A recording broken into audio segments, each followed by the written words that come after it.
Hello everyone, मैं हूं Amit Dwivedi. BCom first year की अकाउंट्स पढ़ रहे थे हम डॉक्टर एस.एम. शुक्ल की बुक से, जिसमें मैंने आपको लास्ट में प्रिपरेशन ऑफ लेज़र के बारे में कंप्लीट पढ़ा दिया था।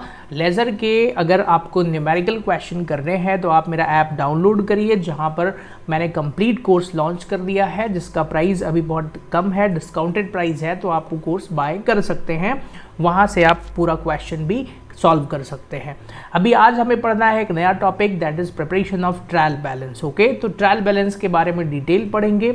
बेसिक कॉन्सेप्ट इसका आपको यूट्यूब पर मिल जाएगा। इसके न्यूमेरिकल क्वेश्चन अगर आपको डॉक्टर एस.एम. शुक्ल की न्यू बुक से करना है तो आपको मेरे ऐप पर इसके पूरे क्वेश्चन के सॉल्यूशन मिल जाएंगे। ठीक है, तो चलिए पढ़ना शुरू करते हैं। Now preparation of trial balance के पहले एक बार जैसा मैं पहले बताता हूँ भाई, मैं पहले रिवीजन करा दूँ क्या क्या पढ़ाया, जरा ध्यान से देखिएगा। सबसे पहले जनरल एंट्रीज पढ़ा, जनरल एंट्रीज के बाद सब्सिडरी बुक्स पढ़ा, सब्सिडरी बुक्स के बाद हमने लेज़र पढ़ लिया, लेज़र में हमने बैलेंसिंग पढ़ लिया, वहाँ पर डेबिट और क्रेडिट के बैलेंसेस होते थे, ये हमने देख लिया है। नाउ अब ये जो लेज़र के बैलेंसेस हैं, इस लेज़र के बैलेंसेस को ही हम कहाँ ट्रांसफ़र करेंगे? लेज़र के बैलेंसेस को ही हम ट्रांसफ़र कर देंगे ट्रायल बैलेंस में। नाउ बात ये है कि भाई ये ट्रायल बैलेंस बनाने की ज़रूरत क्यों पड़ी अकाउंट्स को, ज़रा ध्यान से सुनिएगा, कंप्लीट प्रोसेस है। यहाँ एक चीज़ और समझा दूँ मैं, आपने एक टर्मिनोलॉजी पढ़ा होगा जब आपने पढ़ना शुरू किया होगा, तो यहाँ पे आपने पढ़ा होगा बुक कीपिंग। ओके, एक टर्म्स पढ़ा होगा बुक कीपिंग थ्योरी में, बुक कीपिंग, और एक और टर्म पढ़ा होगा दैट इज अकाउंटेंसी। ठीक है, बुक कीपिंग एंड अकाउंटेंसी। हालांकि आपने कभी समझने की कोशिश नहीं की होगी क्योंकि आपने इसकी सिर्फ थ्योरी पढ़ लिया। तो जरा ध्यान से सुनिए, बुक कीपिंग का मतलब होता है कि आपको अकाउंट्स कौन कौन से मेंटेन करने होते हैं, और हमारी बुक कीपिंग में क्या क्या शामिल होता है, वो होता है जनरल, सब्सिडरी बुक्स और प्रिपरेशन ऑफ लेज़र। यहीं तक का काम बुक कीपिंग का होता है। इसके बाद का काम अकाउंटेंसी कहलाता है। क्लियर हो गया? ये बहुत इंपॉर्टेंट कॉन्सेप्ट बता रहा हूँ मैं भाई। मैं जब खुद सीए आर्टिकलशिप के दौरान जब मैंने अकाउंटिंग करना सीखा तो उस दौरान मुझे ये चीज़ें समझ में आई। तो जो बुक कीपिंग करते हैं उसको बुक कीपर कहते हैं। एक्चुअल में बुक कीपर की जॉब होती है, जिसे आप लोग अकाउंटेंट की जॉब कहते हैं, भाई एक्चुअल में वो बुक कीपर होता है। ठीक है, और जो अकाउंटेंट का काम होता है ना, वो यहाँ से स्टार्ट होता है, ट्रायल बैलेंस से। ये चीज़ समझ में आ गई आपको? ओके, नाउ अब बात करते हैं ट्रायल बैलेंस बनाने की हमको ज़रूरत क्यों पड़ी। तो देखिए, अकाउंट्स में एक्चुअल में क्या है कि यहाँ पर बोला गया है कि अकाउंट्स भी एक साइंस की तरह होता है, सिस्टमेटिक वे ऑफ प्रेजेंटेशन है, इसकी एक्यूरेसी होती है इसमें। तो इसको प्रूफ करने के लिए ही उन्होंने ट्रायल बैलेंस बनाया, जिसने भी बनाया होगा। ठीक है, अब ट्रायल बैलेंस में होता क्या है कि आपने डेबिट साइड में और क्रेडिट साइड में अभी तक जितने भी ट्रांजेक्शन्स पोस्ट करे हैं डबल एंट्री के माध्यम से, क्या वो सही है कि नहीं है, उसको जांचने के लिए ही डेबिट और क्रेडिट दोनों के बैलेंसेस को हम ट्रायल बैलेंस में रखेंगे। अगर हमारा ट्रायल बैलेंस इक्वल हो जाता है, दोनों तरफ का बैलेंस बराबर हो जाता है, तो आप मानिए कि आपने बिल्कुल सही किया है, अभी तक की अकाउंटिंग बिल्कुल सही है। और अगर ट्रायल बैलेंस सही नहीं होता है तो फिर कहीं ना कहीं कुछ एरर होगी। क्लियर है?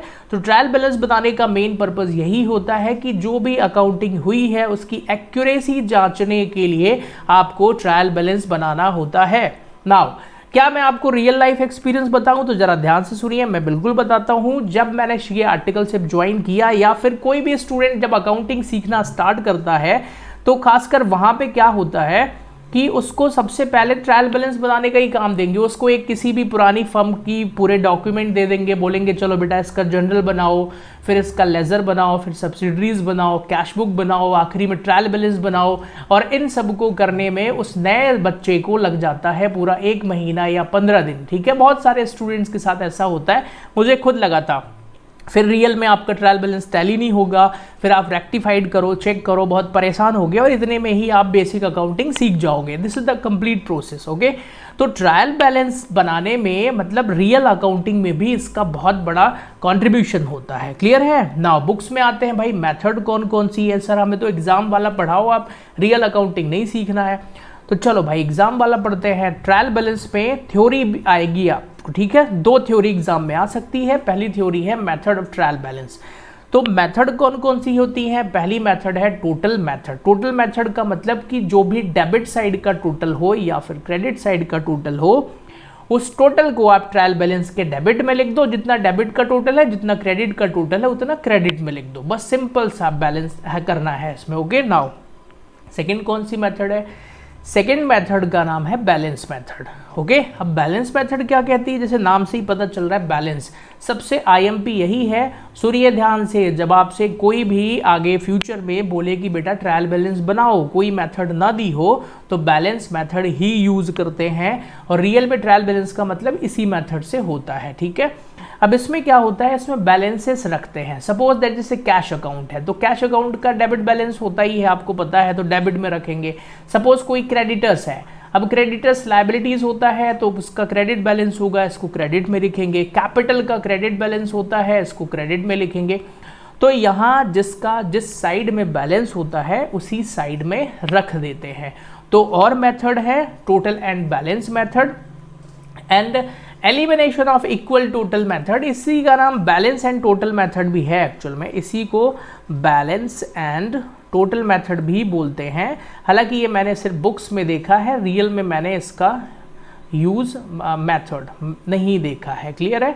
तो आपको क्योंकि एग्जाम में थ्योरी लिखना पड़ेगा तो भाई आप ये इनके डिटेल पढ़ लेना, ये बकवास है, मैं तो यही बोलूँगा, मतलब इन रियल यूज होता नहीं है, सिर्फ बुक्स में ही पढ़ा है मैंने भी। ठीक है, नाउ तो total method, balance method, total and balance method, balance and total method, या इसी का नाम है elimination of equal total method. ठीक है, इनमें होता क्या है, यहाँ पर दो डबल कॉलम बनाते हैं, मतलब कि टोटल वाला भी कॉलम लिखो और बैलेंस वाला भी लिखो। इस तरीके से इनके न्यूमेरिकल क्वेश्चन करना हो तो आप एक कर लेना, अदरवाइज ये इंपॉर्टेंट नहीं है, एग्जाम में नहीं आता है।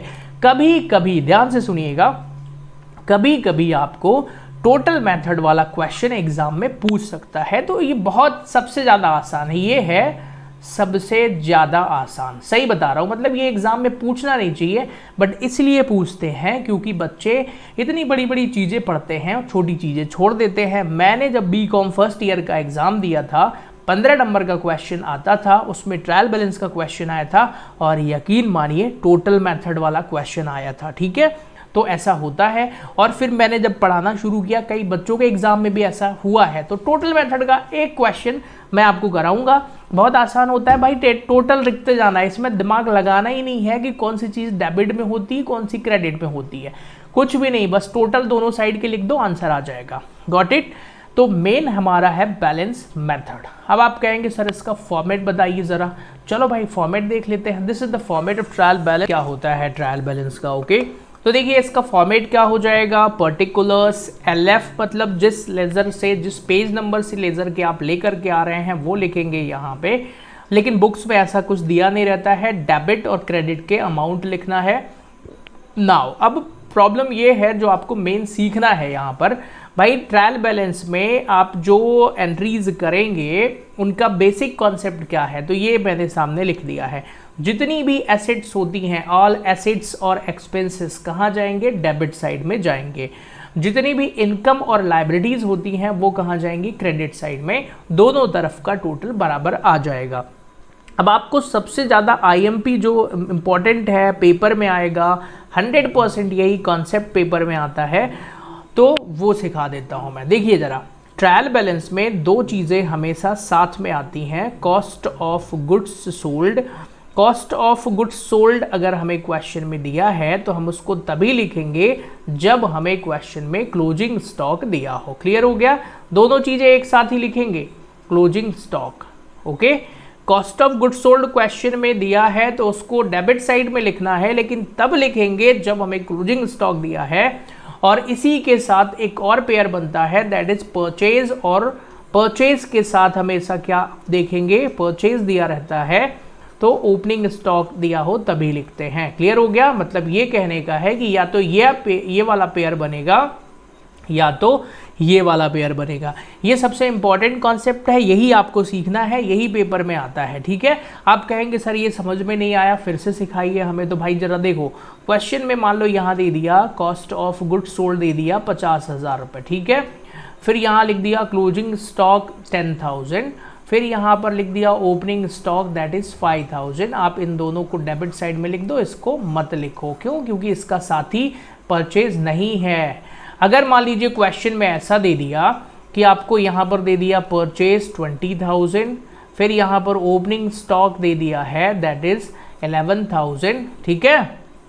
फिर यहाँ पे क्लोजिंग स्टॉक दे दिया 12,000। अब आप इनका पेयर बन रहा है ना, तो इन दोनों को डेबिट साइड में लिख दो। क्लोजिंग स्टॉक फिर हम क्वेश्चन में नहीं लिखेंगे, क्लियर हो गया, क्योंकि इसका साथ ही कॉस्ट ऑफ गुड्स सोल्ड नहीं दिया है। ये सबसे इंपॉर्टेंट कॉन्सेप्ट था, क्लियर है। तो आज इस वीडियो में इतना ही है, बाकी इसके न्यूमेरिकल क्वेश्चन डॉक्टर एसएम शुक्ल की बुक से आपको मिल जाएंगे। मेरा एप्लीकेशन है अमित द्विवेदी क्लासेस करके, जिसका कॉमर्स मेंटोर के नाम से अभी आएगा, उसकी लिंक आपको मैं वीडियो के डिस्क्रिप्शन में दे दूंगा। वहां से आप एप्लीकेशन डाउनलोड करिए। कोर्स का प्राइस अभी 999 रुपीज़ है, मतलब 999 रुपये में, ₹999 में आपको कंप्लीट कोर्स मिल जाएगा अकाउंट्स का, पूरे 12 ईयर वैलिडिटी के साथ में। उसमें भी अगर आप ऐप से कोर्स बाय करेंगे तो अगर आपको कोई डाउट भी होता है तो आप चैट ऑप्शन में डाउट भी पूछ सकते हैं।